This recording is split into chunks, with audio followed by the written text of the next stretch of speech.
الرحمن الرحیم دلدارم ایزا قلم امتر روب قسط نمبر 18 زوار شاہ کی تو بالکل ہمت نہ ہو رہی تھی کہ آگے کا منظر اپنی آنکھوں سے دیکھے۔ تبھی اشفا کو اس کے حال پر چھوڑتا وہاں سے رفو چکر ہوا، جبکہ اشفا کے تو اپنے اوسان خطا ہوئے تھے۔ کپ کپاتی ٹانگوں سے اترنا چاہ پر ہمت نہ ہو رہی تھی۔ اترو نیچے، زریش شاہ کی کڑک دار آواز پر اشرف اپنی جگہ پر جم سی گئی تھی۔ میں نے کہا اترو نیچے۔ اب کی بار زریش شاہ دھاڑا تھا، ساتھ ہی 2 قدم آگے بڑھ کر زریش شاہ کو اپنی طرف بڑھتے دیکھ کر بخلاڑ سے وہ اپنا توازن برقرار نہ رکھ پائی تھی اور اگلے ہی پل وہ زمین بوس ہو چکی تھی۔ وجود سے اٹھتی ٹیسوں کو نظر انداز کیا تھا اور ہمت کرتے کھڑی ہوئی۔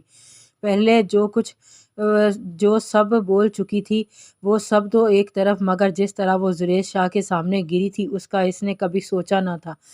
شرمندگی سے سر جھکائے وہ حواس باختہ سی کھڑی رہی، وجود پر مسلسل کپ کپی سی طاری تھی۔ تم سمجھتی کیا ہو خود کو؟ کوئی آسمان سے اتری ہوئی حور پری ہو تو؟ یہ تمہاری سب سے بڑی غلط فہمی ہے۔ اگر تمہارے لیے یہ شادی ایک سمجھوتا ہے تو میرے لیے بھی یہ شادی کسی عذاب سے کم نہیں ہے۔ تم میرے گلے میں پڑا وہ ڈھول ہو جسے مجھے زبردستی بجانے کو کہا گیا ہے۔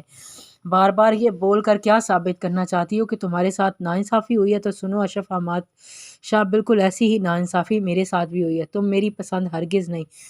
2 قدم کا فاصلہ مٹاتا زریش شاہ اشرف کو دونوں بازوؤں سے دبوچ چکا تھا۔ تم میرے لیے انچاہی ہو اور انچاہی ہی رہو گی، سمجھی؟ ذرا برابر بھی انٹرسٹ نہیں ہے مجھے تم میں، اور اگلے بار اپنے خیالات کا اظہار یوں کھلم کھلا بنا آگے پیچھے دیکھے کیا تو اپنے انجام کی ذمہ دار خود ہوگی، کیونکہ تم تو فضول گوئی کرنے سے باز نہیں آؤ گی۔ مگر وہ کچھ دیر کے لیے رکا۔ اگر چھوٹے پاپا یا چھوٹی امی نے تمہاری کوئی بکواس سنی اور ان کی آنکھوں میں آنسو آئے تو تم اپنی خیر منانا، پھر چھوڑوں گا نہیں میں تمہیں، زندہ گاڑ دوں گا، آئی سمجھ؟ جھٹکے سے اسے چھوڑتا وہ دوبارہ سے گھر سے باہر نکل گیا تھا۔ زریش شاہ کی گرفت کتنی سخت تھی!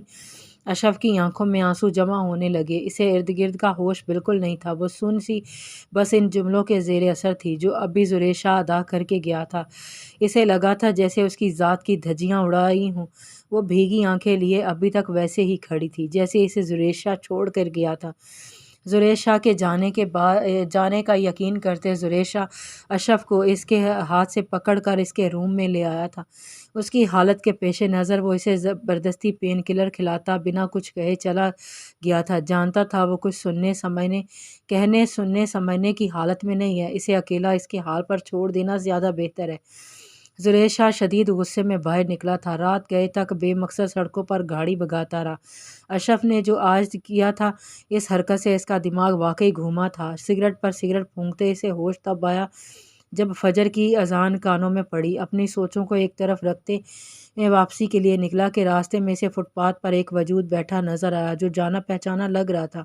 گاڑی کو سیدھا وہاں لے گیا تھا۔ قریب پہنچتے ہی وہ سمجھ گیا تھا کہ سامنے بیٹھا وجود کون ہے۔ اس چہرے کو اس نے کافی سالوں کے بعد دیکھا تھا، مگر پہچاننے میں دیر نہیں لگی تھی۔ کیسی ہو نور؟ اچانک یہاں؟ تم تو پاکستان سے باہر شفٹ ہو گئی تھی نا؟ اس سے تھوڑے فاصلے پر اپنی جگہ بنا کر بیٹھتے زریش شاہ نے پوچھا۔ اشرف کی وجہ سے جتنا اس کا موڈ خراب تھا، اچانک اپنی کالج کی فرینڈ کو دیکھ کر وہ سب بھول گیا تھا۔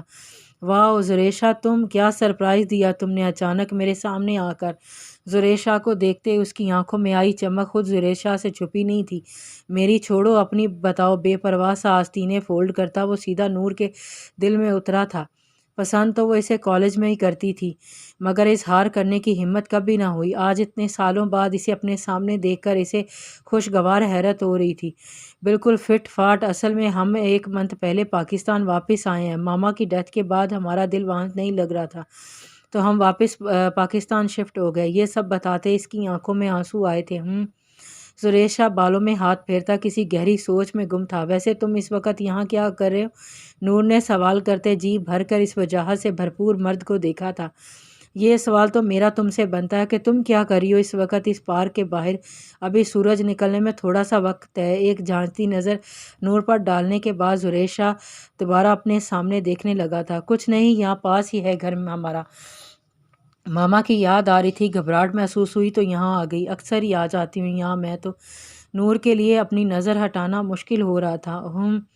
اوکے میں چلتا ہوں، پھر ملیں گے، گھر آنا، تم امی خوش ہوں گی تم سے مل کر۔ بنا نور کی طرف دیکھے وہ اٹھا اور یہ جا اور وہ جا، جب کہ نور نے کچھ کہنے کے لیے ابھی منہ کھولا ہی تھا تو تم نہیں بدلے، اب بھی ویسے ہی اکھڑ مزاج ہو۔ پر سوچ نگاہوں سے نور نے زریش شاہ کی گاڑی کو دیکھا تھا۔ ہارون شاہ، زریش شاہ، مہا اور نور کا کالج کے وقت اپنا گروپ ہوا کرتا تھا، مگر باتیں ان کی جسٹ کام کے حد تک ہوتی تھی۔ نور اور مہا دونوں کزنز تھیں اور ان سب کا گھر ایک ہی سوسائٹی میں تھا۔ نور کی والدہ زریش شاہ کی والدہ کی دوست تھیں، اس طرح ان سب کا آپس میں آنا جانا تھا۔ مہا کی شادی کے بعد نور اپنی فیملی کے ساتھ دبئی شفٹ ہو گئی تھی۔ صبا بیگم ان کے جانے سے کافی اداس تھیں اور اب کافی وقت گزر جانے کے بعد نور کی فیملی واپس ہوئی تھی۔ نور شروع ہی سے زریش شاہ کو اپنے دل میں بسائے ہوئے تھی، پر اس کے سامنے کبھی اظہار کرنے کی ہمت نہیں کر سکتی تھی۔ وجہ زریش شاہ کا اکھڑ مزاج تھا جو آج بھی قائم تھا۔ ساری رات رو کر گزاری تھی اور اب فجر کی اذان سنتے ہی اٹھی اور وضو کر کے نماز پڑھی۔ نماز سے فارغ ہو کر اشرف نے کچن کا رخ کیا اور عین اسی وقت زریش شاہ اپنی گاڑی کے ساتھ گھر میں داخل ہوا۔ زریش شاہ نے اپنے کمرے میں جانے کی بجائے سیدھے کچن کا رخ کیا اور کافی پی کر سونے کا ارادہ کرتا آگے بڑھا، مگر قدم کچن کی چوکھٹ پر ہی رک گئے تھے۔ اپنے لیے چائے بناتی اشرف کو کسی کی موجودگی کا احساس تک نہ ہوا تھا، کیونکہ وہ اپنی سوچوں میں اس قدر ڈوبی تھی کہ ارد گرد کا ہوش ہی نہیں رہا تھا۔ سرخ چہرہ، رو رو کر سوجی آنکھیں اور کسی سوچ میں گم اشرف کو زریش شاہ نے رک کر چند پل دیکھا، ماتھے پر کئی بل لیے آگے بڑھا اور اشرف کی بنائی ہوئے چائے اپنے لیے کپ میں ڈال کر اپنے کمرے کا رخ کیا، جبکہ اشرف کو تو بکھلانے کا بھی وقت نہیں ملا تھا۔ زریش شاہ چائے ڈالنے کے لیے کھڑا ہی اتنے قریب تھا کہ اگر وہ ہلتی تو سیدھا اس کے سینے سے ٹکراتی، تو چپ چاپ نگاہیں نیچے کیے کھڑی رہی۔ جیسے ہی زریش شاہ اپنے کمرے میں گیا، اشرف نے خود کو کوسا، ہر بار ایسے ہی ہوتا ہے، جتنا میں سامنا کرنے سے بھاگوں اس جلا سے اتنا ہی سامنا ہو جاتا ہے، اوپر سے میری چائے بھی گئی۔ زریش شاہ کی ایک ایک بات اس کے دل کو لگی تھی اور وہ بہت ہرٹ ہوئی تھی۔ میں نے بھی تو ہر دفعہ بنا دیکھے بولے جاتی ہوں نا، انہیں بھی برا لگتا ہوگا۔ اشرف مسلسل سوچوں میں ڈوبی ہوئی تھی۔ اس بار کی ڈانٹ کو اشرف نے سیریس لیا تھا۔ انچاہا ہونے کا دکھ کیا ہوتا ہے اشرف کو اب سمجھ آ رہی تھی، مگر اگلے ہی دن ایک خبر سنی۔ اشرف تو کیا ینگ پارٹی دنگ رہ گئی، ساتھ ہی ساتھ میرام حواس باختہ سی حماد شاہ کی جانب دیکھنے لگی تھی۔ اس میں حیران ہونے کی کیا بات ہے؟ سب ایسے کیوں بیٹھے ہیں؟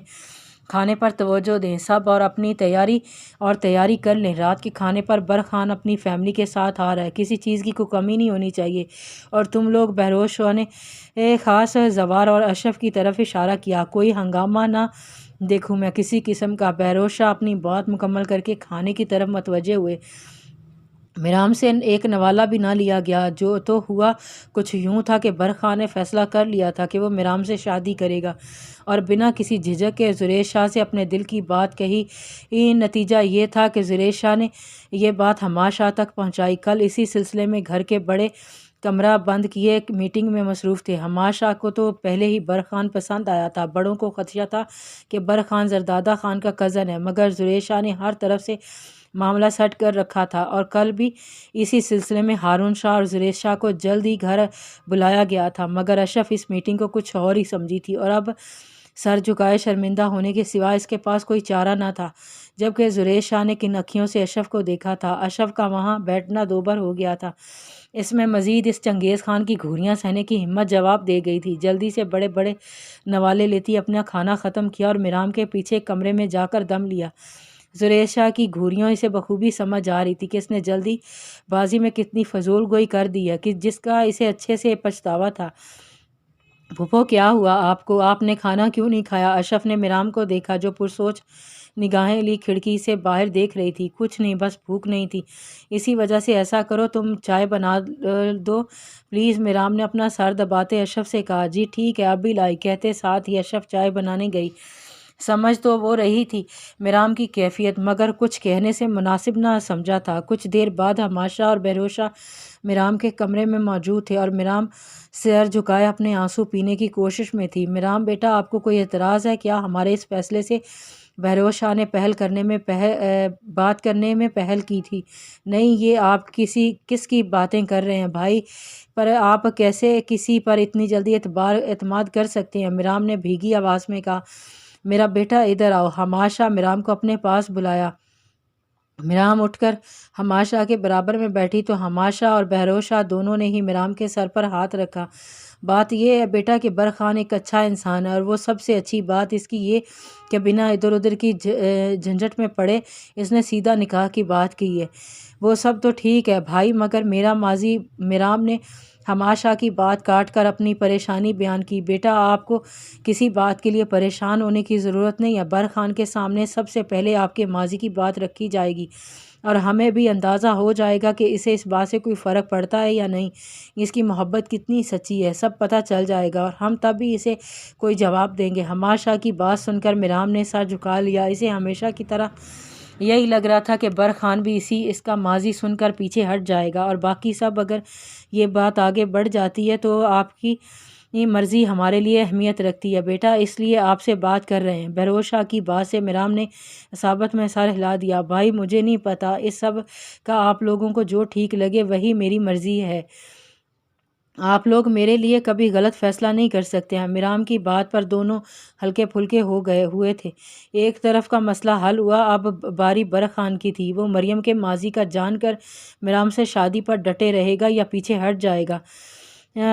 بر خان بی جان اور کشف لے کر وقت پر پہنچ چکا تھا۔ خوشگوار ماحول میں کھانا کھایا گیا۔ بی جان نے پہلی بار اشنال کو دیکھا تو دل ہی دل میں زردادہ خان کی پسند کو سراہا، جبکہ اشنال اس سب سے خوش نہیں تھی۔ بی جان کے دوسری بار آنے پر سب کو عجیب تو لگا تھا، مگر بر خان کے مطابق بی جان اس کی ماں کی جگہ ہیں، تو سب نے اس بات کو قبول کیا اور کھلے دل سے ان کی خوش آمدید کہا تھا۔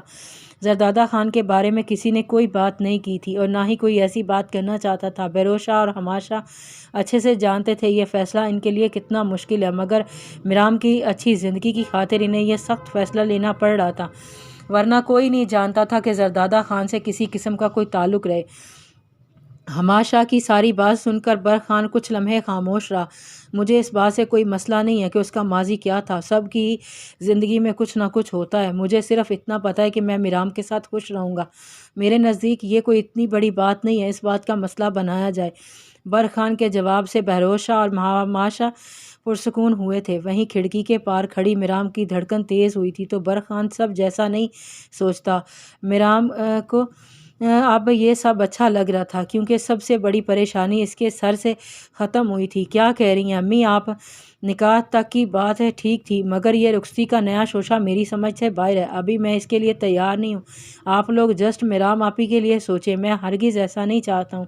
فی الحال ابھی اس کا وقت نہیں آیا امی، اور بچپنا دیکھا ہے آپ نے اپنی بچی کا، ہر وقت اچھل کود، ذرا سی بھی ذمہ داری نہیں ہے آپ کی بہو۔ مجھے سخت چیڑ ہے اس سب سے، اور سب سے بڑی بات وہ میرے مزاج کے مطابق بالکل نہیں ہے، اور دوسری بات آپ لوگوں نے اس نکاح کے لیے جلدی کر دی ہے، پہلے مرضی تو معلوم کر لیتے آپ لوگ اس کی۔ صبا بیگم کی سرسری سی بات پر زریش شاہ کو تپ چڑھی تھی۔ ارے ارے اتنا غصہ تو لو، ایسا بھی کیا کہہ دیا میں تو بس یہ چاہ رہی تھی جہاں میرام کی شادی ہو رہی ہے لگے ہاتھوں تمہاری شادی بھی نپٹا دی جائے، اس لیے تمہاری مرضی جاننا چاہتی تھی۔ صبا بیگم نے ناراض سے انداز میں کہا۔ نہیں امی، مجھ پر یہ احسان آپ لوگ مت کریں پلیز، ابھی نہیں کرنی ایسا کچھ بھی۔ زریش شاہ کی لال انگارہ آنکھیں دیکھ کر صبا بیگم جیسے تمہاری مرضی کہہ کر کمرے سے باہر نکل گئی تھی، مگر ہماشا کے لیے چائے لے جاتی اشرف اچھی طرح سے سب سن چکی تھی۔ صبا بیگم کے نکلنے سے پہلے وہ وہاں سے کھسکی اور ہماشا کو چائے پکڑا کر سیدھا اپنے کمرے میں آ کر اپنے ہاتھوں میں چہرہ چھپا کر پھوٹ پھوٹ کر رونے لگی تھی۔ بالکل ایسے ہی وہ زریش شاہ کے بارے میں بولا کرتی تھی، اور آج جب اپنی باری آئی تو اس سے برداشت نہیں ہو رہا تھا۔